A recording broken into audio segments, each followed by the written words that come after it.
প্ৰথমে চাই লওঁ আহক দুটা ভিডিঅ'।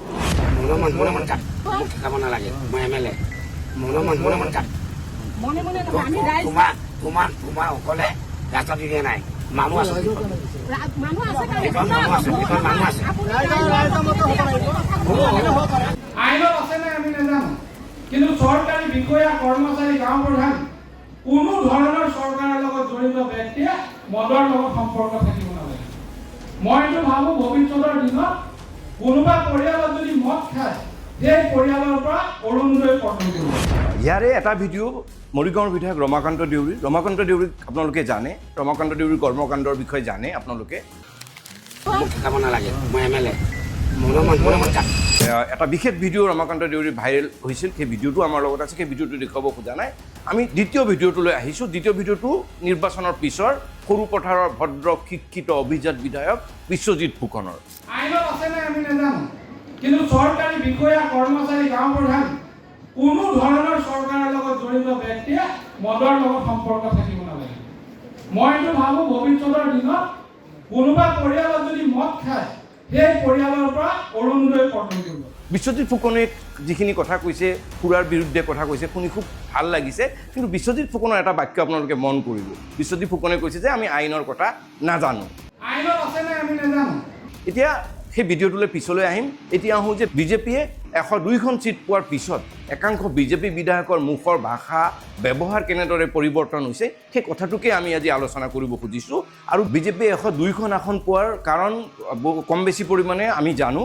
ইয়াত মুখ্যমন্ত্ৰী ডক্টৰ হিমন্ত বিশ্ব শৰ্মাই যথেষ্ট কষ্ট কৰিছে। 2021 পৰা 2026লৈ যথেষ্ট কাম হৈছে, আন্তঃগাঁথনিৰ কাম হৈছে, নিকা পদ্ধতিৰে পৰীক্ষা অনুষ্ঠিত কৰিছে, প্ৰশাসনীয় সংস্কাৰো হৈছে, তাৰ লগতে খুব দুৰ্বল বিৰোধী।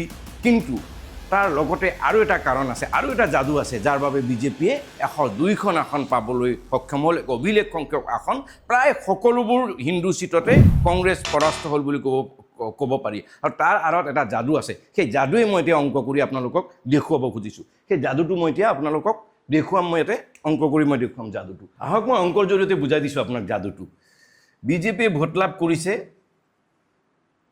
81,92,787 আৰু চিট পাইছে 82।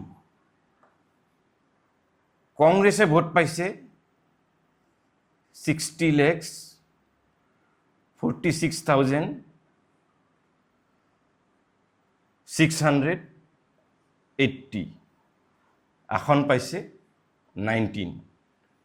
এতিয়া চাওক, বিজেপিয়ে প্ৰতি 99,000 প্ৰায় প্ৰতি 99,000ত এটাকৈ চিট পাইছে। আৰু কংগ্ৰেছে প্ৰতি 3 লাখ ভোটত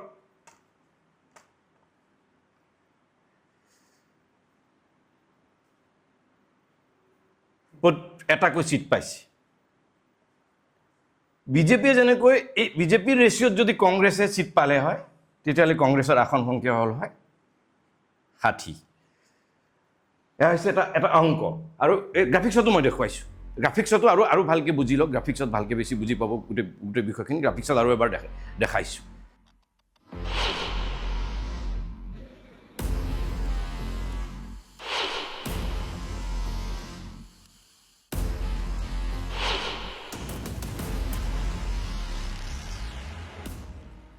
এতিয়া কেনেকৈ হ'ল এই গোটেই অংকটো? গোটেই অংকটোৰ লগত আছে এই যাদুটো হৈছে ডিলিমিটেশ্যনৰ যাদু, সমষ্টি পুনৰ নিৰ্ধাৰণৰ যাদু। তাকেও আমি গ্ৰাফিক্সত দেখুৱাইছে। গ্ৰাফিক্সত চাওক, গৌৰীপুৰ সমষ্টিত আছে 3,10,000 ভোটাৰ আৰু আমৰিক সমষ্টিত আছে 1 লাখ ভোটাৰ।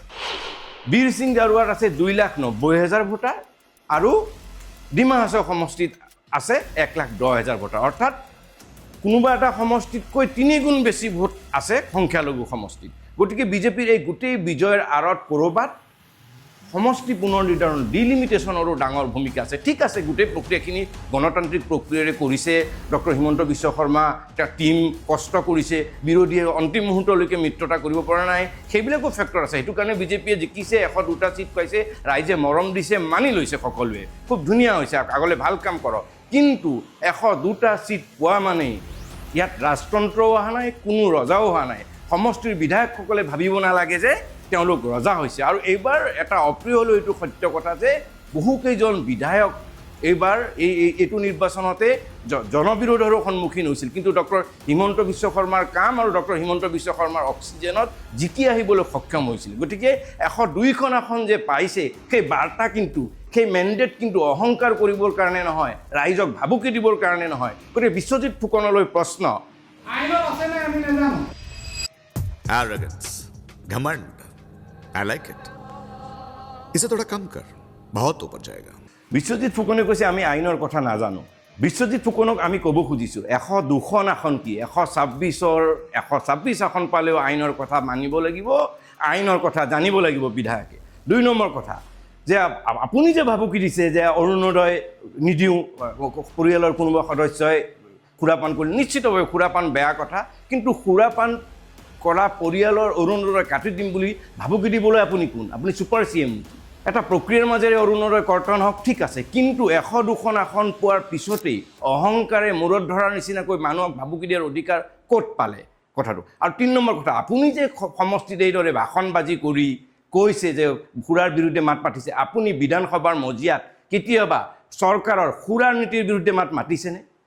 আপুনি চৰকাৰক প্ৰশ্ন কৰিছেনে যে এই যে গলিয়ে গলিয়ে সুৰাৰ লাইচেঞ্চ দিয়া নীতি চৰকাৰে গ্ৰহণ কৰিছে, সেই তাৰ বিৰুদ্ধে আপুনি বিধানসভাত মাত মাতিছেনে? মোৰ সতীৰ্থ সাংবাদিকসকলকো মই অনুৰোধ জনাইছোঁ যে বিশ্বজিৎ ফুকনক প্ৰশ্ন কৰক, এই যে অৰুণোদয় কাটিম বুলি কৈছে, এই যে আইনৰ কথা নাজানো বুলি কৈছে, বিধানসভাৰ মজিয়াত চৰকাৰৰ সুৰাৰ পলিচিৰ বিৰুদ্ধে মাত মাতিছেনে নাই?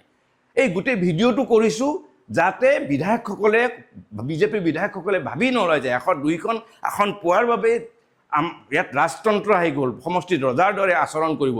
যোৱা 102খন আসন পোৱাৰ পিছতো মুখ্যমন্ত্ৰী ডক্টৰ হিমন্ত বিশ্ব শৰ্মাক দেখিছোঁ, বিজু হাজৰিকাক দেখিছোঁ, জয়ন্ত বৰুৱাক দেখিছোঁ, বিমল বৰাৰ দৰে নেতাক বিনম্ৰ অৱস্থাতেই দেখিছোঁ। কিন্তু একাংশ বিধায়কে 102খন আসন পোৱাৰ নামতে ইতিমধ্যেই ৰজাৰ দৰে আচৰণ কৰিবলৈ আৰম্ভ কৰিছে। মই বিজেপিৰ ৰাজ্যিক সভাপতি দিলীপ শইকীয়া, মুখ্যমন্ত্ৰী ডক্টৰ হিমন্ত বিশ্ব শৰ্মাক এনে বিধায়কৰ ওপৰত চকু ৰাখিবলৈ অনুৰোধ জনালোঁ, আৰু তাৰ বাবে এই ভিডিঅ'টো কৰিছোঁ। মই আকৌ কৈছোঁ, ডেমক্ৰেচি সদায় জীয়াই আছে। ইয়াত 102খন আসন কোনোবাই পোৱাৰ বাবে ৰাজতন্ত্ৰ অহা নাই, আৰু কোনোদিনেই ভাৰতীয় মানুহে, অসমীয়া মানুহে তেনেকুৱা হ'বলৈ নিদিয়ে।